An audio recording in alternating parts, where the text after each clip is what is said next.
My name is Eileen Mary Eisenklam, and I was born on the 10th of May 1929. And can you tell me a little bit about your parents? What did your father do? My father was a manufacturing agent, and when I was 10 and I was asked this question when I was at school, I had no idea what it meant. But he was self-employed, and my mother was definitely at home, looking after the family.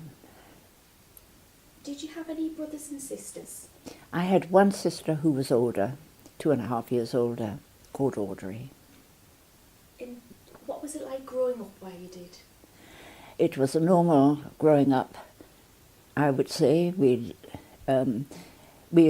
just went to school. Our weekends were spent in the summer accompanying our parents because they played tennis all weekend at a tennis club. During the winter we went in Sunday afternoon to the church for Sunday school, and we went to the local school and we played and had lots of lovely times with our friends. And what was school like then? What was school like? How did it change? The school was very formal. I remember being sat on my headmistress's lap because I was having difficulty learning to read. I was also born left-handed, and I was forced to be right-handed because the inkwell was on the right.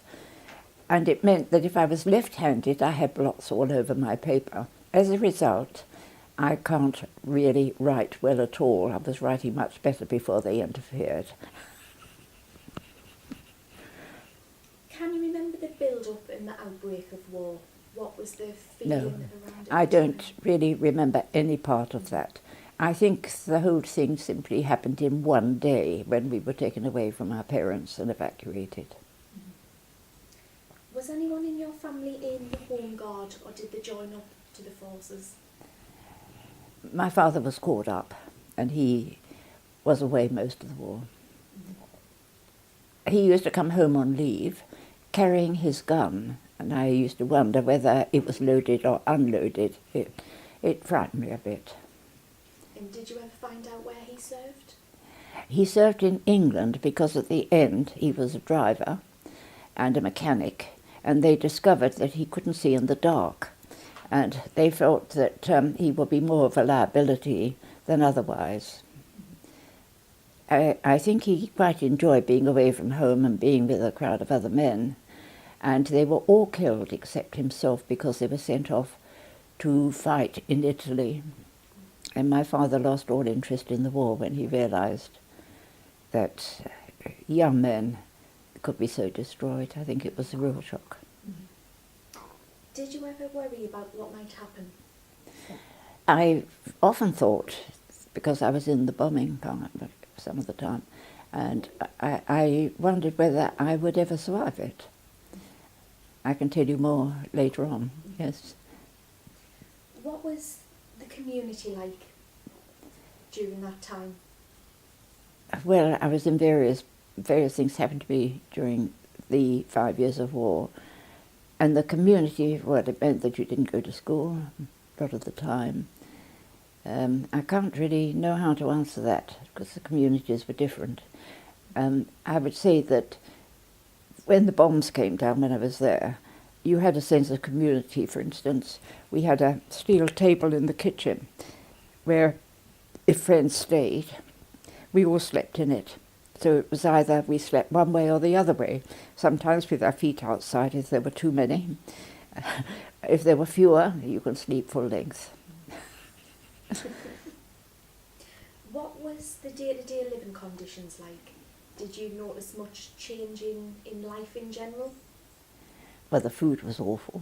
I was a growing child. But, I mean, there just wasn't enough food which one would want. I mean, for instance, my own 2 daughters are 5 inches taller than I am, simply because they ate 2 dinners, one school dinner and the dinner at home at night. We didn't see the meat or the growing materials. We were well. We didn't eat sweets. There were no sweets. There was nothing sweet. No, it's very boring food. I grew to like dried egg. But I would say that all the way through for years after, I'm sorry, can you remember any funny incidents that happened?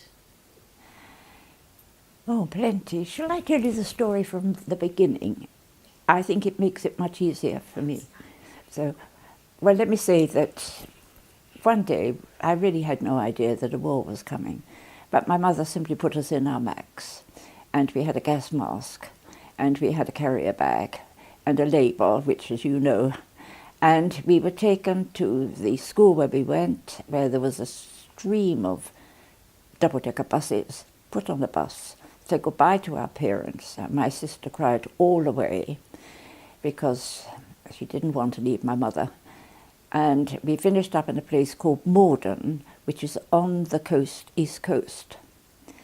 When we got off it, there was a teacher with a board with the names of the women who were who were going to take in these children, and we were placed with the chimney sweep.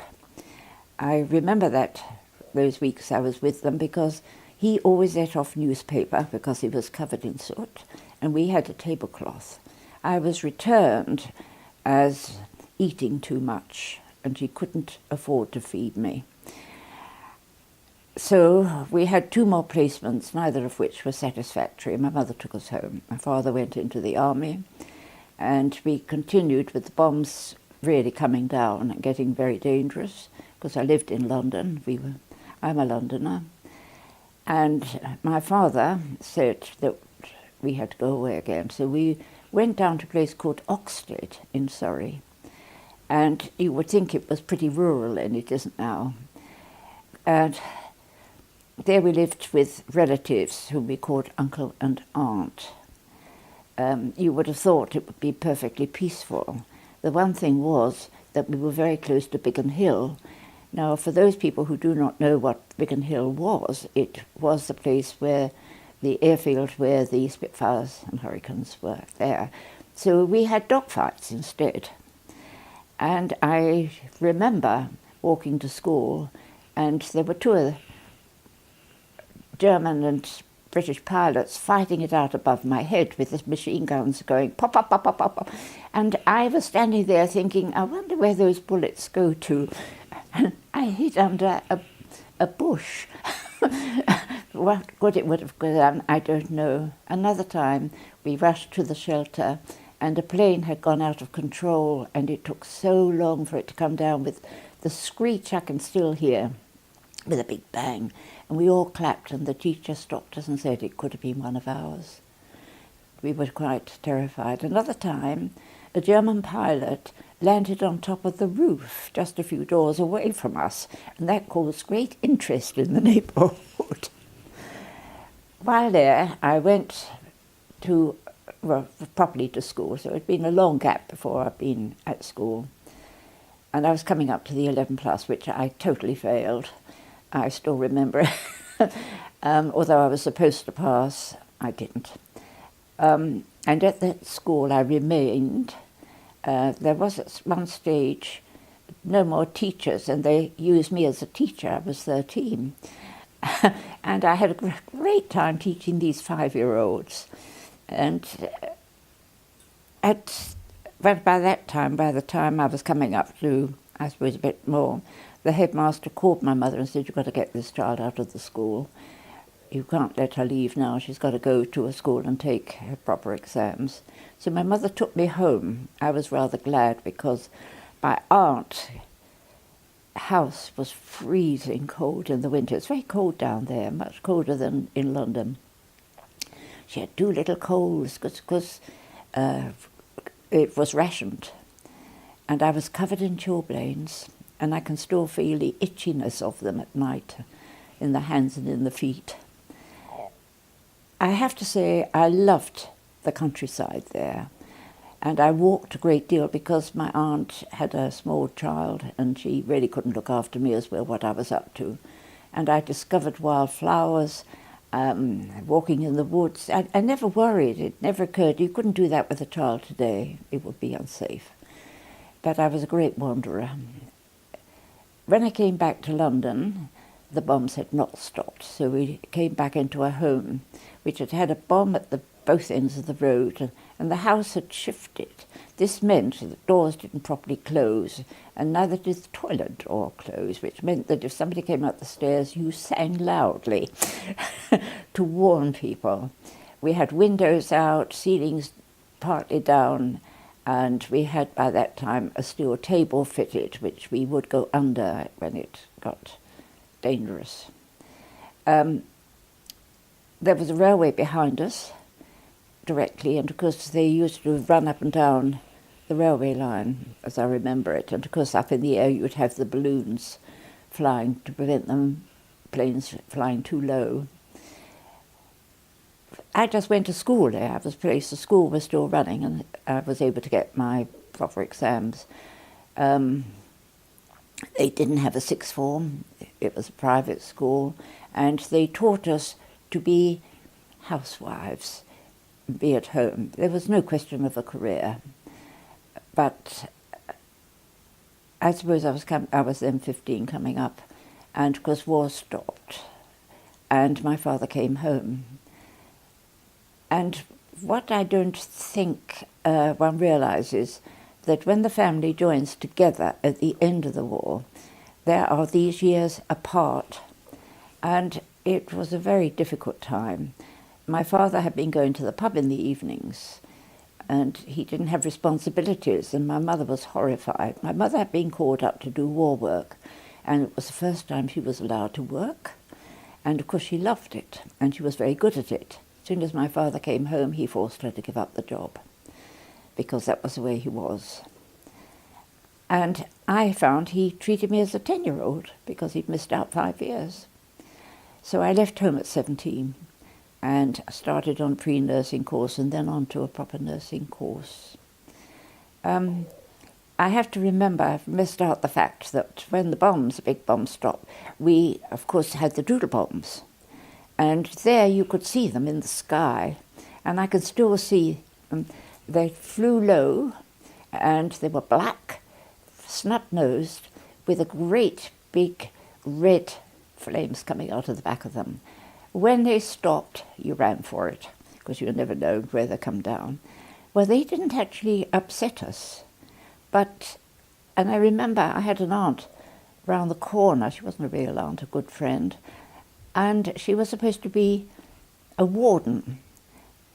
And when it was a great laugh in the district, when the chief warden came to fetch her to do her night stint, she had on a nightgown and a tin hat, and he had to explain to her that it wasn't suitable clothing that she was wearing to do this stint. You had to remember people are volunteers there. Of just what it meant. If you went out, of course, you'd have to use other people's dugouts. But you went on living, and I can't say I was unhappy. That is the strange part about it. We were all in it together. And we had nothing. I mean, my mother sold my clothing coupons, something I've never yet forgiven her for, because I was a teenager. But she needed the money. I hadn't realised that. And as I told you, the food was very difficult. And my mother would say, as I looked at the food and my nose would turn up, people have died to get you that food, eat it. And I did. But then came the worst, I think. And that was when the rockets came down. And they were terrifying, because you didn't hear anything until afterwards. It was silent. There was a big bang noise, and it was terrifying. But then I was so thankful when our forces, pretty early on, got to the area where they were being fired. They actually released it. I don't know whether you've heard that one before. And that meant that we knew there would be nothing else coming, because we were winning the war. I kept a diary, you've still got it, haven't you, with cutouts of material which I took from the paper, because by the time they got to Belsen, I was absolutely horrified. I couldn't believe that people could act like that. And I've kept all the pictures that came in the newspapers from that time too. So when the war was over, I went up for the night of celebration. But I, as a 15-year-old, did not enjoy it, because you were grabbed by every man and kissed. And as a 15-year-old, I disliked it, so I went home. Anyway, I was going to say, do you edit this? Because you can edit parts and take the bits of interest. Can you talk about that day? That's a very famous day. Yes, well, we just took the train. So you took the train where? Did you go to King's Cross? We went outside Buckingham Palace. So you went down the mile, yes. That was where everybody, it was crowded, absolutely crowded. Yes, and everybody's so happy. But it to me, to have all these strange men, some of them not too clean, sort of get hold of you and hug you and kiss you and without, saying, would you mind? Or nothing like that. You just felt very were people singing? unaware. Were people dancing? There's pictures of them singing and dancing. No, there were too many people to dance. Too crowded. Yes, it was just one huge crowd, everybody shouting and singing and moving around. Mm. What do you remember Grandma cooking for you? What was the food that you had?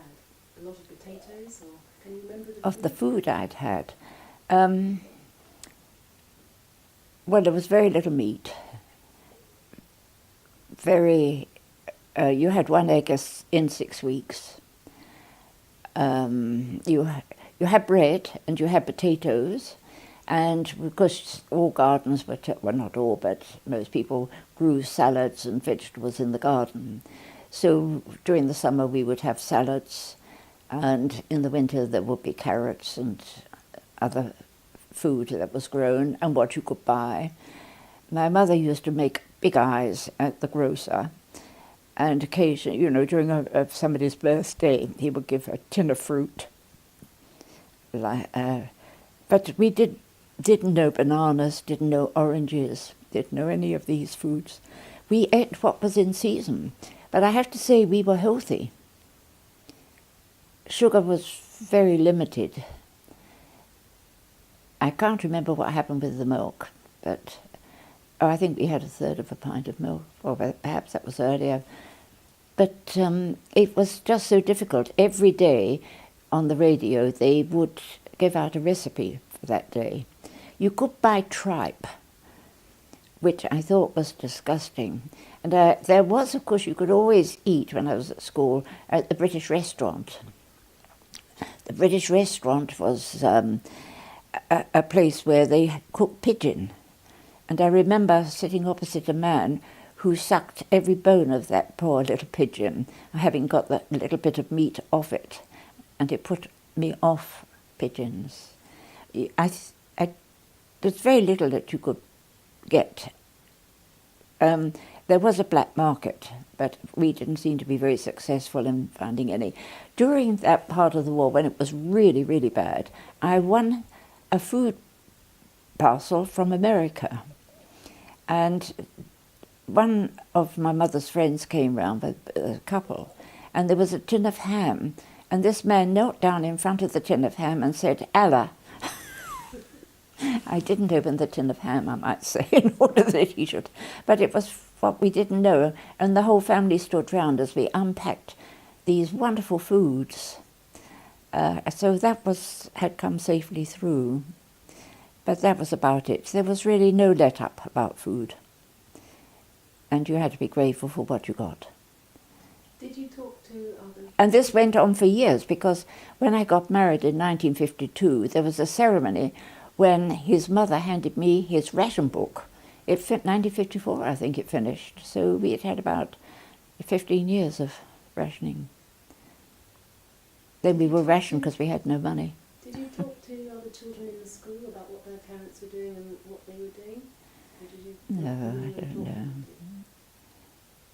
No, I think that I don't remember that. There were no men around because they were all called up that could possibly stand on 2 feet and hold a gun.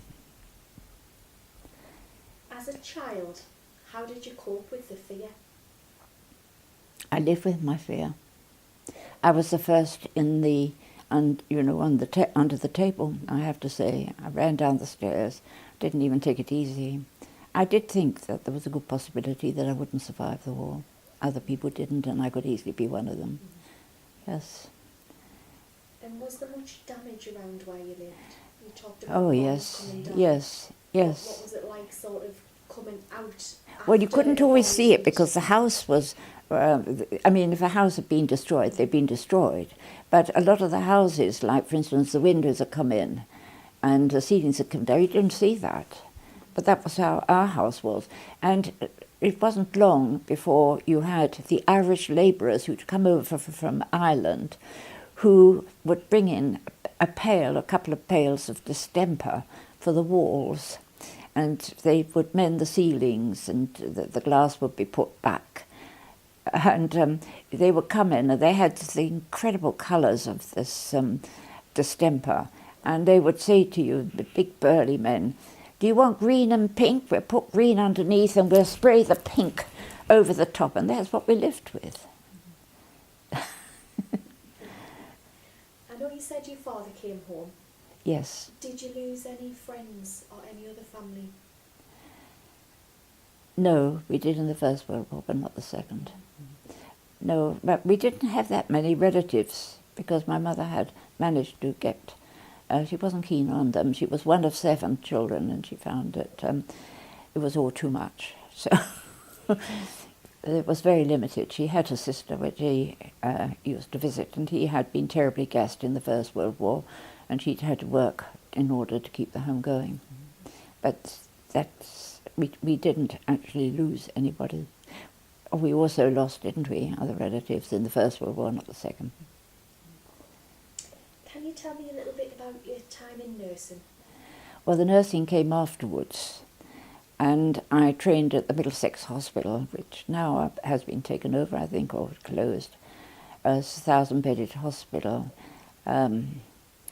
We did meet some of the people who'd been on forced marches, whose health had been ruined. But we didn't see soldiers as such because they would have gone into a military hospital.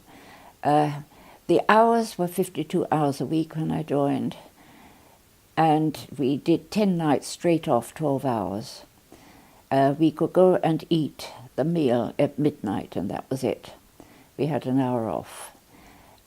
We worked incredibly hard, and we often had to do quite a bit of the cleaning as well. It's very, very different today. I think they've got it with much easy. Well, easy, they do an 8-hour shift, don't they? We did 12 hours. And you got paid £1 a week? No, but my pay was £3 a month. £3 and something a month. And you lived? And that included, you see, they took some off for my keep. But we had our rations, and I still remember, like our butter ration was a little bit like that, and we all had to put it in the same fridge. And sometimes you didn't find your butter. Or what it was that you'd hidden away in the fridge. But I accepted everything as it came. If you wanted to, for instance, as a teenager, and you want clothes, well, when I was nursing, I didn't have any because I couldn't afford any. I just had a skirt and jumper, and that was it. And my father gave me an overcoat when I was 21 and a radio. I still remember that. So, I mean, if you think a coat would cost you, a cheap coat, £5, and you were earning £3, it was £3 a week, and you had to buy everything that you needed from that. There wasn't very much money.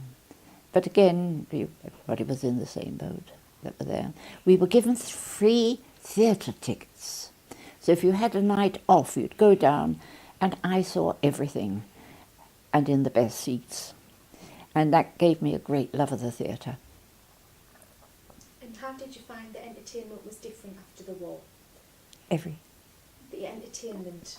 What was it like during the war? What Well- did you have to do as a child, as a teenager in London, going through all of that?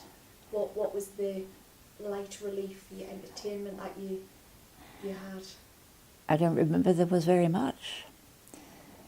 We used to see your friends, you hung out, but I mean, yeah, I don't think I had money to go for coffee. In any case, coffee shops weren't really open then. When I was nursing, a great treat was to go to Eileens Corner House. There, the waitresses were dressed in black with little white aprons, and they used to pay a certain amount of money, and there was a long counter full of different foods, and it took you some time before, and a plate of a certain size, that as you filled it up, you'd filled it up with the cheap stuff, and the good stuff was at the very end, but you'd already got your plate up. But that was really a great treat. And of course I used to go round, because I was just off Oxford Street, so I would certainly go round the shops and look at it. But rather, as my daughter said when she was a student, you go as if it's a museum. You know, you're untouchable, but still looking. Can you tell me a little bit about your husband's experiences? Well, I met my husband when I was nursing. He was a patient, an impossible patient. And he wrote to me when he left and invited me out. And he then paid the cheapest price for the cinema and said, when the lights went out, right, we moved back. And I thought, how disgraceful. I've been on my feet all day, and this is how you treat me. And then he produced a great bag of cherries, which we ate throughout the performance. We found we had a great time in London because, of course, 1950, if you remember, was at the time of the 51, was it? Yes. And London was sparkling. And we spent many happy hours going to look at all the exhibitions, all the things that were going on. We had such fun. And I suppose you could say the romance went on from there. Kenwood, where we went to the concert. No, they didn't have concerts then. Later on we did that. But we got married. And before marriage he told me his background. He was a Jewish refugee, born in Vienna. His mother was Lutheran, his father was Jewish, but of course he would be counted as Jewish. He had an older brother. And they had no idea just how close they were to disaster because, of course, the propaganda was such that it was kept from her. Then Crystal Night came and they caught him. And he was taken to the police station, and he had never told me what happened, but he only said that he was utterly terrified. He did get out, and the parents immediately sent him to an Aryan uncle from his mother's side, where he hid until the Quakers with Kinder trains, they got him out to England. And when he was there, a job was found for him as a baker. So, and that was in Wigan. So you can imagine, here was a schoolboy. He was in his last year, getting ready to go to university, suddenly finding that his life had totally changed. His brother had managed to get out through Italy. He was 5 years older and already got a training as an engineer. And he went into the army. He volunteered to go in, and he spent the whole war in the army, though they didn't send him abroad because of his Jewish background, but he worked in England. From there, he had to get up at 5, and he was totally uncared for, and he got glandular fever. And we think this had affected his heart because he developed heart problems in his 30s, shortly after we were married. And one way or another, he lived on until his 60s when he had a massive heart attack and died. But he was interviewed when war started, and they decided he was an undesirable alien, and he was put on the Dunero, which was a ship, a notorious ship. They had no idea where they were going. There were 2,000 of them. They were held in the bottom of the boat, And it wasn't until they got to Table Mountain that they knew they were in the direction of Australia. They arrived in Melbourne, where they were greeted with people who'd come out to see these people who they were told were very dangerous. And Paul was given a jumper, which he'd never forgotten that kindness, because he had nothing. And they were taken to Hay, which is in northern part of New South Wales. There he found that a lot of other older students who were already at university, they set up classes and organised themselves in very interesting ways. It was the soldiers who found that they were not dangerous. They were just normal kids, some of them older. And it wasn't long before the universities began to give them books and help them. And later on he was released. I don't know, how long was he in the camp? A couple of years? Until about 1943, I think. And then he went to Melbourne University. Yes, he went to Melbourne University with the help. And the Australians gave him citizenship because he had no citizenship. And he was forever grateful to the Australians for their generosity. He became a chemical engineer. He had to come back because his parents were brought out by the brother to England on the last plane to leave Austria. And they spent the war in Minehead, I think it was. And they went to the Isle of Man first. No, the father did, but he was got out because Pepe actually went into the army. That released his father. So the mother had been left alone to cope. Can you imagine? She was nearly 60, having left her home. And she was the sweetest woman, and all she used to say to me, Eileen, she said, nothing mattered, my sons were safe. And she said, the rest of it doesn't matter at all. And what else can I tell you? That he had to come back because his father got cancer after the war. He didn't intend to come home at all. He'd settled in Australia. And he went to get a job at Imperial College where he was a reader, and he travelled a great deal, and we went 3 years to Australia where he set up new courses there, and he was frequently back in Australia at Sydney University. And he got a DSc, which was a great delight to us all. And I have to say his brother opened a factory after the war and employed quite a lot of people. So I felt both of them had made a contribution. Do you often think back to wartime?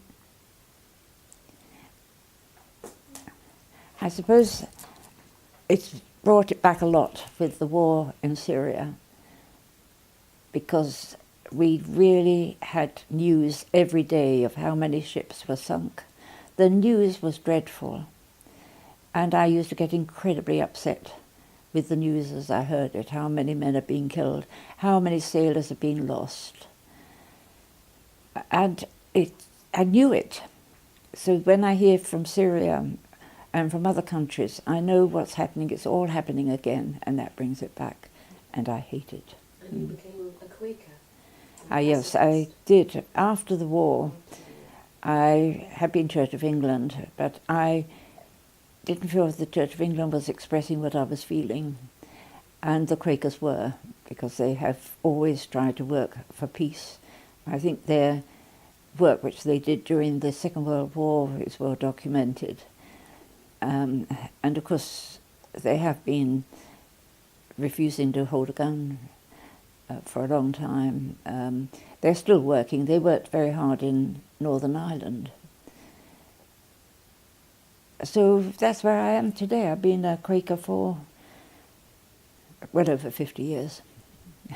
And is there anything else you want to talk about that we haven't already covered?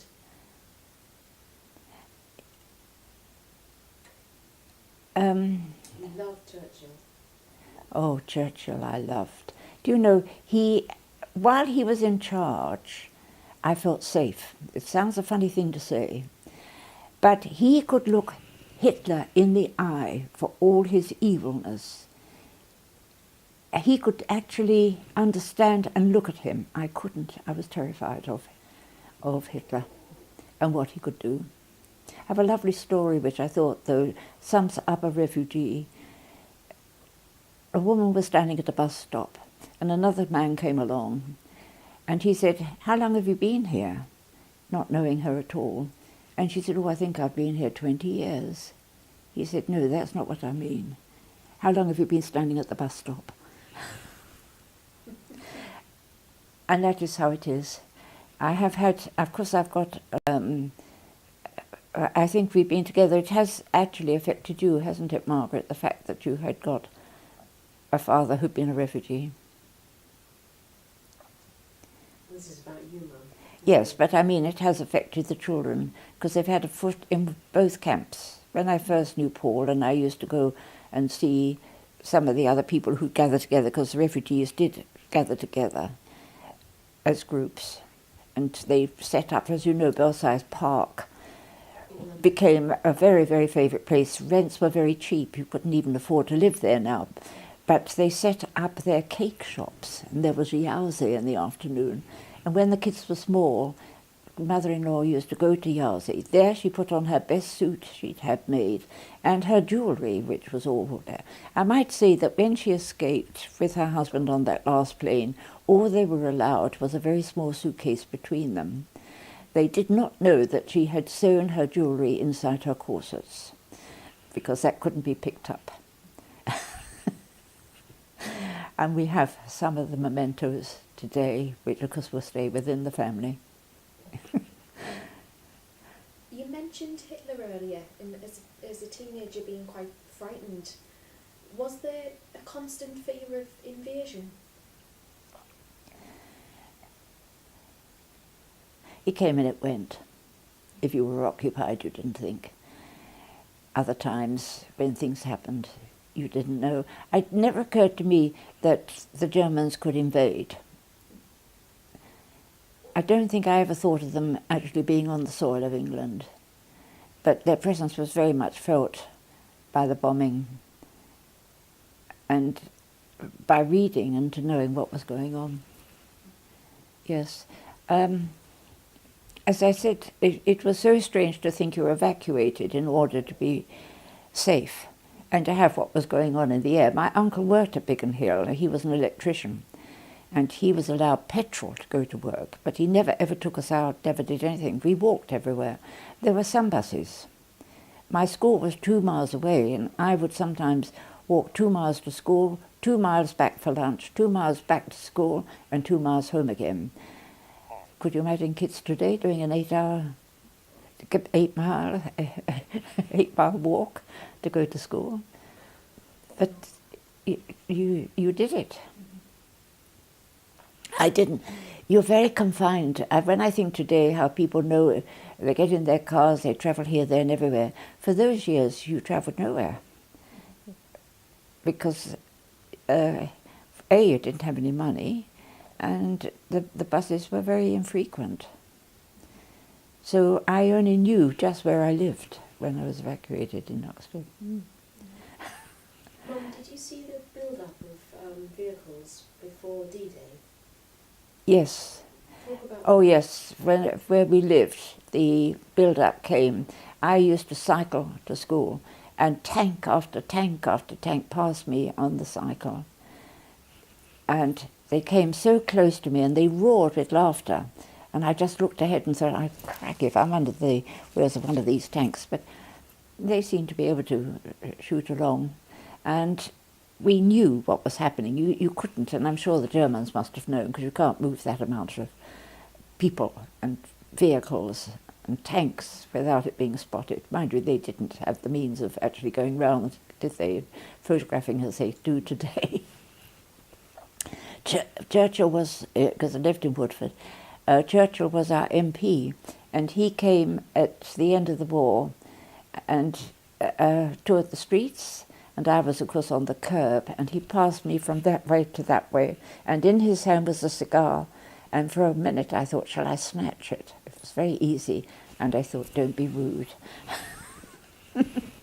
So I didn't, and I'm not sure what I would have done, but there he was, cigar, and I really feel so much for him today. What about the royal family? Were you aware of them? Well, I mean, they did their queenly and kingly thing. They visited the ruins afterwards. They were safe enough. They were shipped out, I think, weren't they, to Windsor Castle. So I don't think they were really... I know that I think Buckingham Palace got a hit, but I never thought of them. They didn't come into my range of feeling, except the day when V-Day, when we went down, and of course they stood on the balcony, waved. No, does that help you? It does indeed. Thank Yes. you very much. I don't know anything else I can say. I can only say that it affected my husband throughout his life. He couldn't cope with police. What happened on that night when they got him at the police station, he never talked about. So, except to say he was so terrified. But it a bit. Killed thousands of people. And I think the reason why he was found to be undesirable alien was because he was probably cheeky to the colonel who interviewed him. But I don't know. I only know that he was simply taken out. So, I mean, he was what, 18 by then? You can't go through those experiences without them affecting you throughout your life. Because he was thrown out of school, wasn't he? Oh, he was thrown out of school. He was thrown out But of school. the interesting part was that on the 50th anniversary, the boys at his school built a wall, and every brick has got the name of the person that had to leave because he was Jewish. So there is a commemoration wall In there. Vienna. Yeah. And we did go back, and we walked around Vienna. We spent 3 weeks there, but it wasn't a terribly happy experience. We just went round where he learned to dance, because they all had to, where they used to eat in the summer months, but it was all gone. But That was the Allied bombing. it meant there That was was us. always, as far as I know with Paul, he was never, if he was turned down for something or didn't manage to get what he required, he would always say, he was never sure whether it was because he was a Jewish refugee or whether it was genuine. But I don't think that experience in the end, it made me very independent. I think that when my father came home, when we were settling, I hadn't realised how independent I'd become. I could stand on my own 2 feet. I had to sort myself out and get on with life. And he still saw me, and that meant that our relationship never developed. Sorry to say that. I was very fond of him, but we had no relationship because we missed out on those years. I don't know what happened to my sister.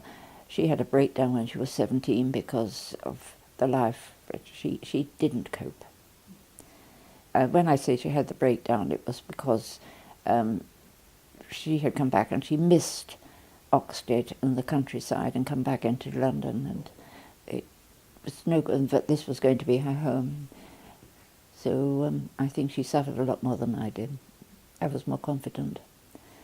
Do you think the war made you grow up quicker than what maybe you would have done if it wasn't for what was going on? I was very grown up, I suppose. By the age of 13, I had discovered the hospital that I wanted to train at. I discovered what they required, and I got the required standard. I found out about it. I never asked anybody for career advice. I didn't do anything. I found out all that, so that at the age of 17, as I've told you, I went on a pre-nursing course, left home.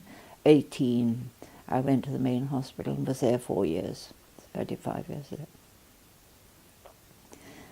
I think that's all my questions. Well, I don't know whether it's going to be helpful or not, or whether it will be of interest for you to put it on or take anything out. Well, I mean, young people know none of this, and they can't really even imagine it. Well, I remember when you wanted clothes, you didn't have any clothes, so forget it. So you had to change by swapping clothes with your friends. That worked. You looked quite different in somebody else's clothes, and they wore your clothes. So somehow or other, you did manage. I mean, I used to bring lots of friends home. My mother seemed to always be able to feed them. But I mean, you only got a little piece of cheese like that. I still don't know how she did it. I think potatoes were never rationed, and I think bread was never rationed. And so you all filled up on bread and potatoes. Yes, I remember her cooking tribe, and that has remained with me.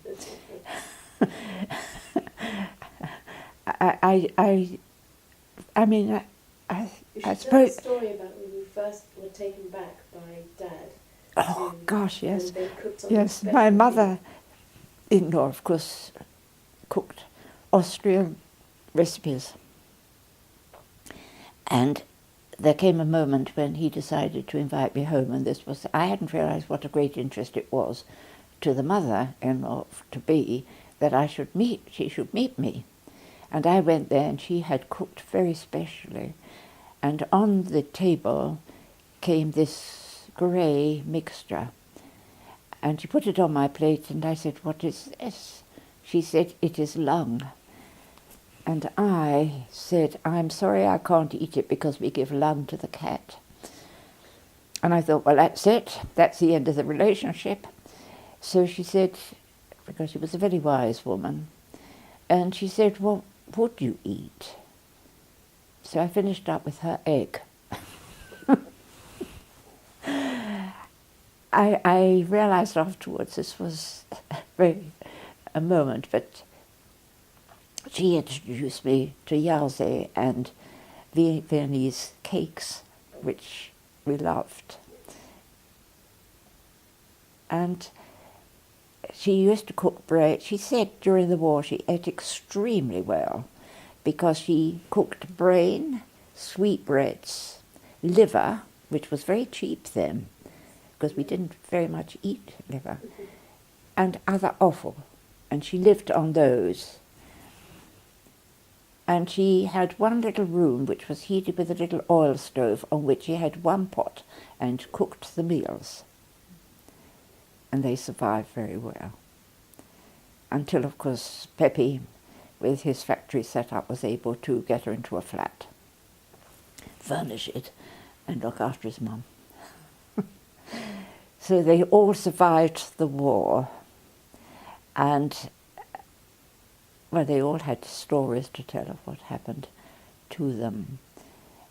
And when I first went with Paul, of course, everybody spoke German. But after a few years, they all spoke English.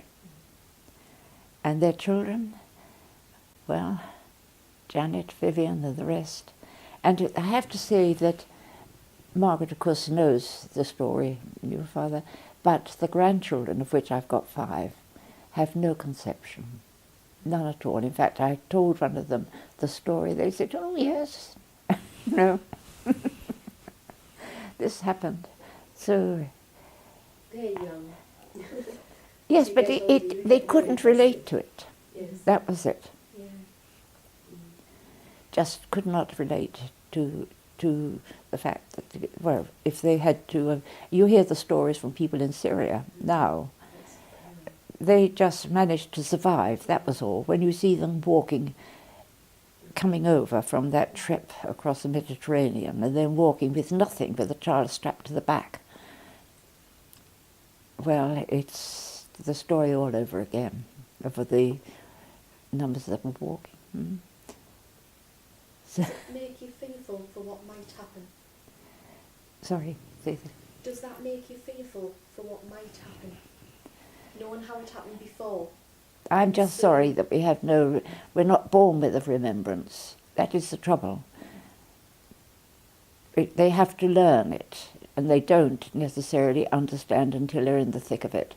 Because if you think how many men come back from war with their stress levels, the appalling state terrible dreams where they suddenly realise what can happen. I think we'll just go on like this. I can't see a way of being able to stop it, because I think that war is exciting. It changes what you're doing. 9-to-5 job, you're doing something very different, and you're travelling around.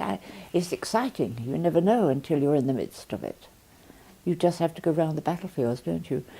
At the end of this month, I'm getting my niece over from Australia, as well as my daughter, but my daughter was here anyway, will come for a few days.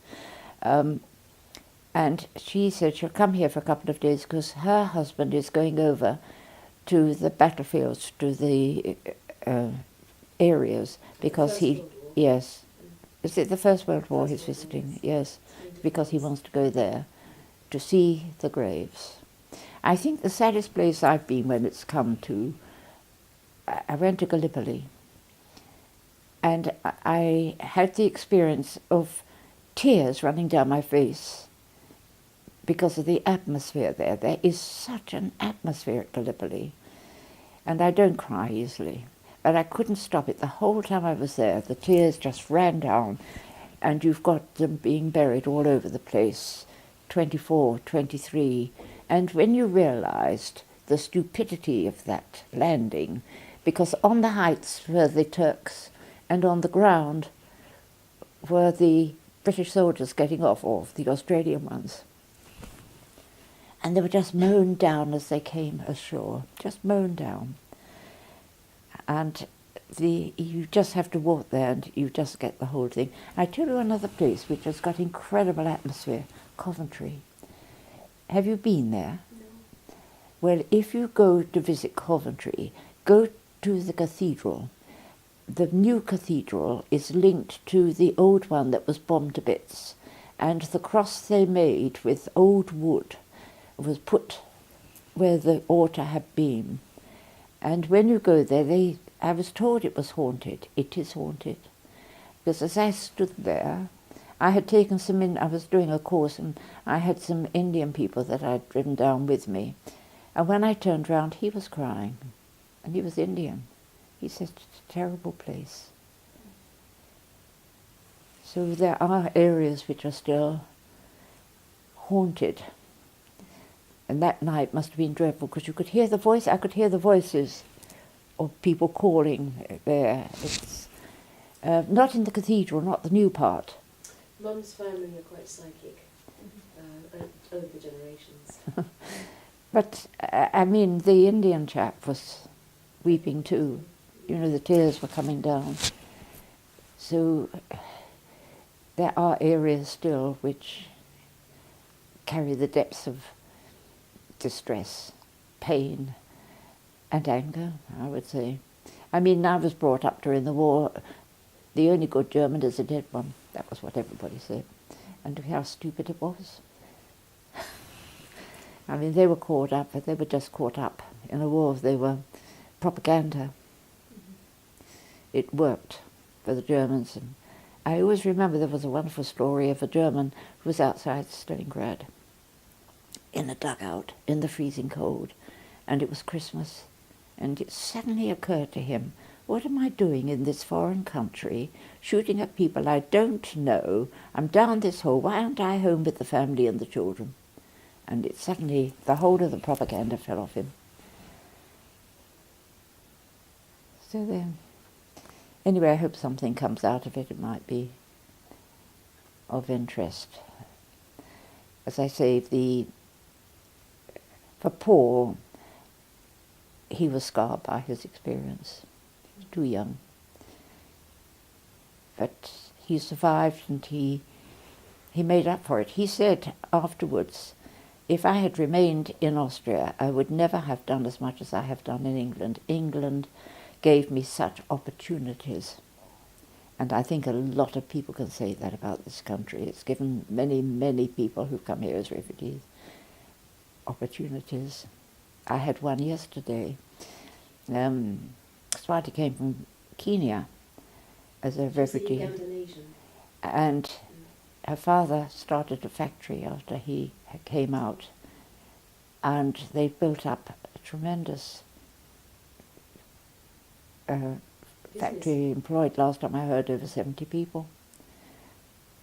So, and she now owns it and runs it, and probably the only industrial chemist in the country that runs her own factory.